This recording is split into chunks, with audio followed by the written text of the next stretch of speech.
Good morning students. चलिए start करते हैं। आपका जो चैप्टर चल रहा था unit measurement and error analysis, उसमें से आपने वर्नियर कैलिपर्स लास्ट टर्न पे डिस्कस किया था। Now we are going to start screw gauge. तो सबसे पहले स्क्रू गेज होता क्या है बेटा, और इसका यूज किसके लिए किया जाता है, स्क्रू गेज को यूज़ किस लिए किया जाता है। ठीक है, तो सिंपल से पढ़ेंगे। The instrument is based upon the principle of screw. ये किसके प्रिंसिपल पे बेस्ड होता है बेटा, screw. That's why it is known as the screw gauge.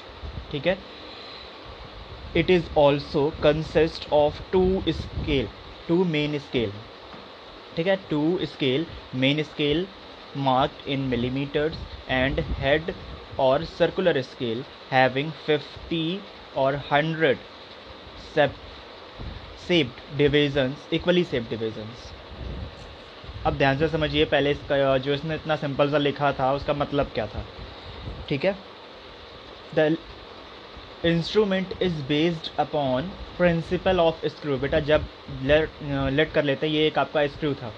जब भी आप इसको रोटेट करते हैं तो ये स्क्रू क्या करता रहता है, मूव करता रहता है और इनसाइड मूव करता है। जब आप इसको क्लॉकवाइज डायरेक्शन में मूव करते हैं किसी भी स्क्रू को, तो वो इनसाइड डायरेक्शन में मूव करता है, और जैसे ही एंटी क्लॉकवाइज मूव करना स्टार्ट कर देते हैं तो वो आउटसाइड मूव करता है, जो आपका स्क्रू होता है।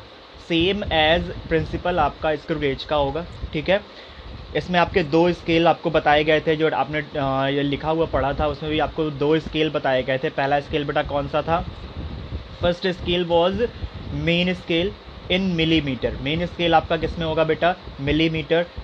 एक चीज़ ध्यान से समझिएगा, जो आपका ये स्क्रू गेज है बेटा, ये बहुत छोटी छोटी चीज़ों को, जस्ट लाइक पेन की थिकनेस, ठीक है, कॉइन की थिकनेस, इन सबको मेज़र करने के लिए ये यूज़ किया जाता है। ठीक है, अब देखते हैं, ये जो आपका स्क्रू गेज था बेटा, ये यू शेप्ड एक ट्यूब होता है, या ट्यूब बोल सकते हैं या एक वायर बोल सकते हैं। यहाँ पे आपको जो इसकी डिस्टेंस होगी कि ये जो मेन स्केल है बेटा, कितने मिलीमीटर तक आप इसको ओपन कर सकते हैं, इस पॉइंट पे आपको लिखा होगा। जब भी आप प्योर स्क्रू गेज देखेंगे अपनी लैब में, तो यहाँ पे आपको लिख के दिया गया होगा 15 मिलीमीटर ओपन हो सकता है।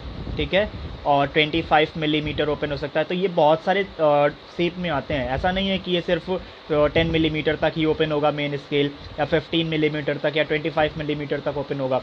लार्ज शेप में भी इसको कन्वर्ट करके बनाया जा सकता है। ठीक है, बस इतना याद रखिएगा, जो आपका हेड और सर्कुलर स्केल होता है बेटा, ये सिर्फ आपको, अगर हेड और सर्कुलर स्केल की बात करते हैं, इसमें आपको हमेशा से 100 डिवीज़न ही मिलेंगे, इक्वली सेपरेट डिवीज़न मिलेंगे। हर एक डिवीज़न के बीच में इक्वल डिस्टेंस होगा।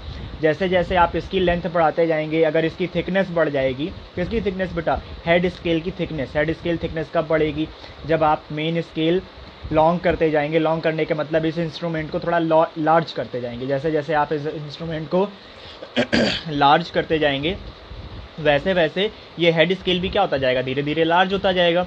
लेकिन डिवीज़न यहाँ पे 100 ही रहेंगे। ठीक है बेटा, डिवीज़न 100 ही रहेंगे, उनके बीच की डिस्टेंस इंक्रीज़ और डिक्रीज़ हो सकती है। इक्वली सेपरेट डिवीज़न होते हैं। ठीक है बेटा, अब ध्यान से समझिएगा, किसी भी ऑब्जेक्ट की अगर आपको थिकनेस मेज़र करनी है, सिंपल सा, ये जो आपको स्पेस दिख रहा है, इसमें आप ऑब्जेक्ट को प्लेस कराते हैं, इस पॉइंट को रोल करना स्टार्ट करते हैं। ठीक है, जैसे ही इस पॉइंट को आप रोल करते जाते हैं, तो एक कंडीशन ऐसी आ जाएगी, लास्ट जो आपको आर पॉइंट दिख रहा है ना, जब एक कंडीशन ऐसी आ जाएगी बेटा, ये पूरा इसके बीच में टाइट हो जाएगा। फिर जब आप आर पॉइंट को मूव कराएंगे तो ये एक साउंड क्रिएट करेगा। जस्ट लाइक जब आप स्नैक्स चुटाते हैं तो वहाँ पे क्या होता है, एक आवाज़ होती है, जस्ट वैसा ही कुछ साउंड यहाँ से नेकर के जैसा आपका यहाँ से क्रिएट होगा। ठीक है, जैसे ही फर्स्ट साउंड आ जाएगा, आप तुरंत वहीं पे रुक जाएंगे। ऐसा नहीं कि साउंड आता जा रहा है, आप उसको मूव कराते जा रहे हैं, तब आपको मूव नहीं कराना है। सिर्फ आपको साउंड तब जैसे ही आप इसके बीच में पूरी इसको, मान लिया आपने इसके बीच में फंसा दिया, आफ्टर दैट जैसे ही आर पॉइंट को मूव करेंगे, फर्स्ट टाइम जैसे ही आपका साउंड करेगा टेक, तुरंत आप वहीं रोक देंगे इसको। इसके बाद मेज़रमेंट कहाँ से होता है बेटा, ये जो हैं आपके, इनको पिच बोला जाता है। आपको ये जब भी आप स्क्रू देखते होंगे, स्क्रू में round round round round shape बने रहते हैं बेटा, जैसे ये आपको दिख रहा है। हर एक जो राउंड शेप था, उन दो राउंड शेप के बीच की डिस्टेंस को पिच बोलते हैं बेटा। ठीक है, जो ये सर्कल बने हुए थे आपके, कभी भी स्क्रू को ध्यान से देखिएगा, वहाँ पे क्या होते हैं, 2 सर्कल बने होंगे, 3 बने होंगे, बहुत सारे सर्कल बने होते हैं ना। तो 2 सर्कल के बीच की डिस्टेंस को बेटा पिच बोलते हैं। ठीक है, ध्यान से समझते चलिएगा। मेन स्केल आपकी मिलीमीटर में होगी, हेड स्केल आपकी हेड स्केल में 100 डिवीज़न होंगे, इसको यूनिट में मेज़र करेंगे। ठीक है बेटा, और हेड स्केल का लीस्ट काउंट आपको बताना है, काउंट करके कैसे इसका लीस्ट काउंट निकालेंगे, और मेन स्केल का लीस्ट काउंट आपको ऑलरेडी पता है। दैट्स वाई इन दोनों स्केल्स का लीस्ट काउंट आप ये वीडियो देखने के बाद सभी लोग आंसर देंगे। ठीक है, जैसे ही आप यहाँ से आवाज़ क्रिएट करता है वहीं पर रोक दीजिए। ये जो आपका हेड स्केल होगा, हेड स्केल कुछ 0 से कुछ डिस्टेंस पे ही रुक जाएगा, तो उसको मेज़र कर लेंगे, वो आपकी मेन स्केल रीडिंग हो जाएगी। ठीक है, इसके बाद बेटा हेड स्केल का 0, इस वाले 0 से या इस वाली लाइन को बोल सकते हैं, इस वाली लाइन से जितनी डिस्टेंस पे होगा वही उसकी क्या हो जाएगी, रीडिंग हो जाएगी। अब ध्यान से समझिएगा, जैसे आपका वर्नियर कैलिपर्स में 0 एरर, पॉजिटिव 0 एरर और नेगेटिव 0 एरर था, सेम एज आपका स्क्रू गेज में भी बेटा 0 एरर, पॉजिटिव 0 एरर और नेगेटिव 0 एरर होता है। कैसे, कभी भी आप स्क्रू गेज लीजिए बेटा, इस हेड स्केल को पूरा मूव करा के आप 0 तक ले आइए। ठीक है, और फिर जैसे ही मैंने बोला था कि आर को मूव कराते हैं आप, जैसे ही आर को मूव करा रहे होंगे बेटा, ये एक साउंड क्रिएट करेगा। जब आपका 0, मेन स्केल का 0 और हेड स्केल का 0 अगर एक दूसरे के साथ ही आ जाएं, एक ही पॉइंट पे लाई करने लगेंगे, उस कंडीशन पे बेटा इसमें 0 एरर होगी। ठीक है, अब अगर हेड स्केल का 0, ध्यान से समझते चलिएगा बेटा, हेड स्केल का 0 अप साइड पहुंच जाता है। अप साइड जाने का मतलब बेटा, जैसे ये 0 है, इस वाली लाइन के सामने ना आके कहीं यहाँ आ गया, इस पॉइंट पे आ रहा हो। ठीक है, इस पॉइंट पे, तो उस कंडीशन में पॉजिटिव 0 एरर होगा। जैसे आपने इसको पूरा मूव करा दिया, टाइट कर दिया, आफ्टर दैट आर को मूव कराया, जैसे ही आर से साउंड आता है, टिक साउंड क्रिएट करता है, ये तुरंत आप क्या करेंगे, उसको ऑब्जर्व करेंगे। अगर ये वाला 0 और उसका हेड स्केल का 0 एक ही पॉइंट पे यहीं पे लाई कर गए, तो इसमें क्या होगा, 0 एरर होगा। ठीक है, अगर इस हेड स्केल का 0 इस लाइन पे लाई ना करके, इस पॉइंट पे लाई ना करके कहीं बेटा मूव करके यहाँ आ गया, तो उस कंडीशन पे बेटा पॉजिटिव 0 एरर होती है। ठीक है, और या फिर पूरा मूव करने के बाद फर्स्ट टाइम जैसे यार टिक साउंड करता है, आप देखेंगे उसके बाद ऐसे ही मूव नहीं करेगा बेटा। ये आज आपका हेड स्केल होगा, जैसे यार साउंड क्रिएट कर रहा होगा, ये हेड स्केल मूव करना बंद कर देता है। दैट्स वाई जब आप इसको नीचे लेके जाएंगे, अगर कहीं 0 नीचे आ रहा होगा तो यहाँ पे नेगेटिव 0 एरर हो जाएगा। ठीक है बेटा, अब जैसे ही हम लोग रीडिंग कैलकुलेट करने जा रहे थे, तो मेन स्केल रीडिंग जब आपने पेन की थिकनेस को इसके बीच में दबाया जैसे ही, तो जो हेड स्केल होगा कुछ ना कुछ मिलीमीटर पे रुक जाएगा। ठीक है, और फिर हम देखेंगे कि जो हेड स्केल का 0 है किस डायरेक्शन में है। जैसे यहाँ बेटा 5 दिख रहा था, तो और इससे नीचे ही कहीं होगा, और जो ये लाइन आ रही है आपकी एटलीस्ट 12 और 13 के सामने आ रही होगी। तो फर्स्ट कंडीशन पे आपका जो, जैसे मैंने ये पेन की थिकनेस दबाया था, आप ध्यान से समझिएगा बेटा, हेड स्केल कहाँ पे आ गया, 6 मिलीमीटर पे।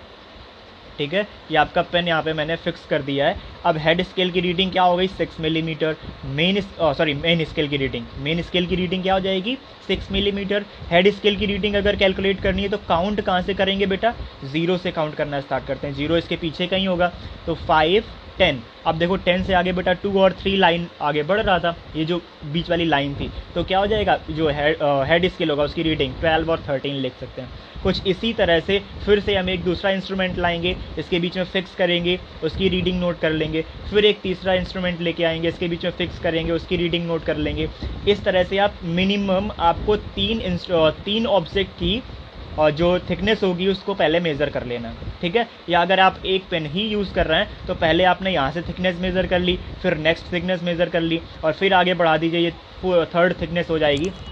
किसी एक ही ऑब्जेक्ट को 3 डिफरेंट प्लेसेस पे आप थिकनेस मेज़र करके और फिर उसका एवरेज निकाल लेते हैं, वही आपका प्रैक्टिकल, वहीं से आपका प्रैक्टिकल पूरा कंप्लीट हो जाएगा। बेटा इसको ध्यान से समझिएगा, मैंने इसमें 2 क्वेश्चन भी पूछे थे आपसे कि least count of main scale क्या होगा और लीस्ट काउंट ऑफ इस वर्नियर स्केल का, स्क्रू गेज स्केल का जो हेड स्केल होगा वहाँ पे लीस्ट काउंट क्या होगा, इतना आपको बताना है। और ये बताना है कि जो ये सर्कल्स होते हैं बेटा, आप ध्यान से समझिएगा, जो सर्कल होते हैं, सर्कल के बीच में जो डिस्टेंस होती है, उन 2 सर्कल के बीच की डिस्टेंस को क्या बोलते हैं। ये आपको 3 क्वेश्चंस बताने हैं, ध्यान से देखिए वीडियो और जल्दी से आंसर दीजिए।